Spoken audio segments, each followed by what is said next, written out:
ओम हर हर महादेव। मैं आज आप लोगों को करवा चौथ व्रत की पूजा विधि बताने जा रही हूँ कि दीवार पर गेरू से फलक बना करके पीसे हुए चावल के घोल से करवा का चित्र बनाएं।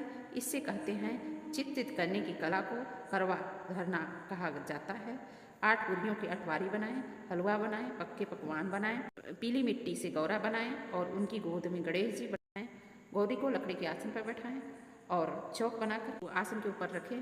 गौरी को चुनरी ओढ़ाएं, बिंदी लगाएं, सुहाग का सामान चढ़ाएं, श्रृंगार चढ़ाएं, जल से भरा हुआ लोटा रखें। पायनार भेंट देने के लिए मिट्टी में टोटीदार करवा लें, जो कि करवा में गेहूँ ढक करके शक्कर पूरा भर के रख दें। इसके बाद वो ऊपर दक्षिणा रखें। रोली से करवा पर सात्विक चिन्ह बनाएं। गौरा गणेश और चित्र का पूजा करें और पति की दीर्घायु की कामना करें। करवा पर 13 बिंदी रखें और गेहूं का चावल के 13 दाने रखें। और करवा चौथ की कथा, जब करवा को चौथ की कथा सुने तो कुछ दाने अपने गेहूं या चावल का अपने हाथ में लेके कथा सुने, वो बार बार छोड़ते जाए। जितनी कहानी सुने उतनी बार ऐसा करना है। पहन ओढ़ के सुहागन को ऐसा करना चाहिए, खूब अच्छे से पहन ओढ़ के। कुछ लोग सुबह भी कथा सुनते हैं, शाम को भी कथा सुनते हैं। कथा सुनने के बाद में हाथ घुमा करके अपने सासू के पैर छुएं, आशीर्वाद लें, करवा उन्हें दे दें। जो करवा रखते हैं चावल गेहूं भर करके और कुछ पैसे रख के साड़ी रख के अपने सास को दे दें। 13 गेहूं के दाने और पानी की लोटा या टोटीदार करवा जो है अलग रखें। रात्रि में चंद्रमा के निकलने के बाद छलने की ओट से उन्हें अर्घ दें। चंद्रमा को अर्घ देते समय ओम चंद्राय नमः का जाप करें। फिर उसके बाद अपने पति के हाथों थोड़ा सा मिठाई खाकर व्रत तोड़ें। यदि आप पति नहीं हैं तो उनकी फ़ोटो देख करके तो वो व्रत तोड़ें। फिर उसके बाद पति भी भोजन करें, आप स्वयं भी भोजन करें। लोगों को करवा चौथ की पौराणिक कथा सुनाने जा रही हूँ। करवा चौथ में सुबह से ही भगवान का संकल्प लेके व्रत किया जाता है। इससे पहले कि मैं आपको बता दूं कि यदि आप उस दिन सिर धोना चाहती तो सिर नहीं धो सकते। सिर एक दिन पहले भी धो दिया जाता है और उसके बाद में तब व्रत रखा जाता है। सर्गी से पहले ही सिर धो करके तब व्रत किया जाता है। स्वच्छ कपड़े उस दिन पहना जाता है। शाम को चाहे सुबह से ही आप नए वस्त्र पहने तो ज़्यादा ही बेटर रहता है। और सुहाग के सामान सारे पहनने चाहिए, जिससे कि आपको पति की लंबी आयु होती है। करवा चौथ का व्रत में महिलाएं 16 श्रृंगार करके पति की लंबी आयु के लिए व्रत रहती हैं। करवा का चौथ का व्रत बहुत खास होता है। इस दिन सूर्योदय के बाद में से महिलाएं पति के सुख समृद्धि के लिए यह निर्जला व्रत रखती हैं। सारा दिन व्रत रखती हैं, भूखी प्यासी रह करके शाम को कथा पढ़ती हैं। शाम को गणेश जी की, शिव जी की, पार्वती माता की पूजा करके चंद्र देवता को अर्घ दे के पति के हाथों से भी पूजन करवाती हैं, थाली तैयार करवाते हैं, तभी ये पूजा संपन्न होता है। पौराणिक कथा के अनुसार इंद्रप्रस्थ में एक ब्राह्मण रहता था। उसके 7 पुत्र और एक वीरावती नाम की एक पुत्री थी। इकलौती पुत्री होने के कारण सभी की लाडली थी। ब्राह्मण ने अपने बेटे का विवाह एक ब्राह्मण युग से कर दिया। शादी के बाद वीरावती पहली बार चौथ पर मायके आई। उसके पति की लंबी आयु के लिए मायके में ही व्रत किया। वीरावती भूखी प्यासी बर्दाश्त नहीं कर सकी और मूर्छित होकर के गिर गई। भाइयों से बहन की ऐसी हालत देखी न गई। बहन की हालत देख भाइयों ने उसका व्रत खुलवाने की सोची। उन्होंने एक दीपक जला करके पेड़ के पीछे छलनी में रख दिया और बहन से बोला कि चांद निकल आया है। वीरावती ने छत पर जाकर चंद्र दर्शन किया और पूजा पाठ करके नीचे आई और खाना खाने बैठ गई। वीरावती के भोजन शुरू करते ही कौर में आकर के दूसरे में छींक आ गई और तीसरे में ही उसका सुहाग निमंत्रण आ गया। वीरावती भागी भागी अपनी ससुराल पहुंची। वहां जाते ही उसने देखा कि उसका पति मृत पड़ा हुआ है। पति की ऐसी हालत देखकर व्याकुल होकर रोने लगी। वह बौखला जाती है। उसकी भाभी उसे सच्चाई से अवगत कराती है कि उसके साथ ऐसा क्यों हुआ है। करवा चौथ का व्रत गलत तरीके से आपने किया है, गलत तरीके से तोड़ा है, इसलिए देवता नाराज हो गए हैं। उन्होंने ऐसा किया। सच्चाई जानने के बाद करवा चौथ करने की निश्चय करी। वह अपने पति के अंतिम संस्कार नहीं होने दिया। पहले सतीत्व से उन्हें पुनः जीवित दिलाकर रहूँगी। वो ऐसा निश्चय कर लिया कि पुनः मैंने उसको जीवन दान दिला के रहूँगी। वह पूरे 1 साल तक अपने पति के शव के पास बैठी रहती और उसकी देखभाल, उसके ऊपर उगने वाली सुइयाँ घास को एकत्रित करती जाती है। 1 साल बाद फिर करवा चौथ का दिन आया। तब उसकी भाभी सभी भाभियाँ करवा चौथ व्रत रखें। जब भाभियाँ उससे बाद आशीर्वाद लेने आती हैं तो वो प्रत्येक भाभी से यम की सुई ले लो, तो ये सुई दे दो, मुझे भी अपनी जैसी सुहागिन बना दो, ऐसा आग्रह करती। लेकिन हर भाभी उसे अगली भाभी से आग्रह करने को कह के चली जाती है।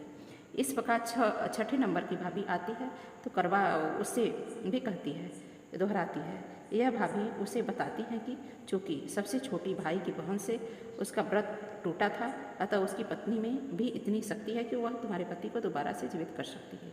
इसलिए वह आए तो तुम उसे पकड़ लेना, जब तक वह तुम्हारे पति को जिंदा न कर दे तो उसे छोड़ना नहीं। सभी भाभियों ने सिखा दिया। ऐसा करके सारी भाभियाँ चली गई। अंत में जब छोटी भाभी आती है तो करवा ने उससे सुहागिन बनने का आग्रह करती है, लेकिन वह टाल मटोली करने लगती है। ऐसे देख करके करवा उन्हें जोर से पकड़ लेती है और अपने सुहाग को जिंदा करने के लिए भाभी से आग्रह करती है। करवा नहीं छोड़ती है। अंत में उसकी तपस्या को देख करके भाभी ने पसीज जाती है और छोटी उंगली की चीर उसमें अमृत उसके पति के मुंह में डाल देती है। करवा का पति तुरंत सिगड़ेस कहता हुआ उठ बैठता है। इस प्रकार प्रभु की कृपा से उसकी छोटी भाभी के माध्यम से करवा को फिर से अपना सुहाग वापस मिल जाता है। हे श्री गणेश जी महाराज, हे माँ गौरी, जिस प्रकार करवा का चीर सुहाग का वरदान आपने दिया, वैसे ही हर सुहागिन को करवा चौथ में वरदान देना है। इस प्रकार उस लड़की के श्रद्धा भक्ति को देख करके एक दंत गणेश जी भी उस पर प्रसन्न होकर के उसके पति को जीवन दान प्रदान करते हैं। उसे सभी प्रकार के रोगों से मुक्त करके धन संपत्ति वैभवयुक्त कराते हैं। यह तो थी करवा चौथ की पौराणिक कथा। और दूसरी कथा और है जो कि द्रौपदी ने किया था। द्रौपदी श्री कृष्ण ने सुनाई शिव पार्वती कथा। एक बार अर्जुन नीलगिरी पर्वत पर तपस्या को गए थे। द्रौपदी ने सोचा कि यहाँ हर समय अनेक प्रकार की विघ्न बाधाएं आती रहती हैं, उनके शमन के लिए अर्जुन तो यहाँ है ही नहीं, अंत में कोई उपाय करना चाहिए। यह सोचकर उन्होंने भगवान श्री कृष्ण का ध्यान किया। भगवान वहाँ उपस्थित हुए तो द्रौपदी ने अपने कष्टों के निवारण होती कोई उपाय पूछने लगे। इस पर श्री कृष्ण बोले, एक बार पार्वती जी ने भी शिव जी को पाने के लिए यही प्रश्न किया था। उन्होंने कहा था कि करवा चौथ का व्रत गृहस्थ में आने वाली छोटी मोटी विघ्न बाधाओं को दूर करने वाली यह पित्त प्रकोप को दूर करती हैं। फिर श्री कृष्ण जी ने द्रौपदी को एक कथा सुनाई। प्राचीन काल में एक धर्मपरायण ब्राह्मण के साथ एक पुत्री थी। बड़ी होने पर पुत्री का विवाह कर दिया गया। कार्तिक मास की चतुर्थी को कन्या ने करवा चौथ व्रत रखा। 7 भाइयों की लड़की बहन को चंद्रोदय से पहले ही भूख सताने लगी। उसका फूल का चेहरा मुरझाया हुआ देख करके भाइयों के लिए बहन की वेदना असहनीय होती है। अतः वह यह उपाय सोचने पर उन्होंने बहन से चंद्रोदय से पहले भोजन करने को कह दिया, पर वह बहन न मानी। तब भाइयों ने स्नेह से पीपल के वृक्ष की आड़ में प्रकाश करके कहा कि देख लो, चंद्रोदय हो गया है, उठो अर्घ्य देकर भोजन करो। बहन उठी और चंद्रमा को अर्घ्य दे करके भोजन कर लिया।